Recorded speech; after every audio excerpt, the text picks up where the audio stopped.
999 સુધીની સંખ્યાઓ લખવા કુલ કેટલા અંકોની જરૂર પડે? 99 સુધીની ગણતરી તો એની એ જ આવશે.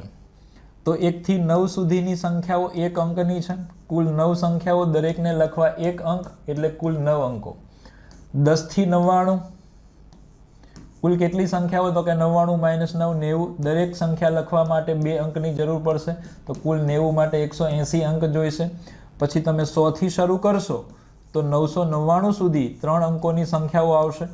આ કેટલી સંખ્યાઓ છે? તો કે 999 માંથી 99 બાદ કરી દો, 900. એ કેટલા અંકોની સંખ્યાઓ છે? 3 અંકોની. એક સંખ્યા લખવા માટે 3 અંક જોઈએ, તો 900 સંખ્યા લખવા માટે કેટલા જોઈશે? 900 × 3. આ કેટલા આવશે? 2700. સરવાળો કરીએ. 2700 અને 180, 28 80 અને 9 28 89, 2889.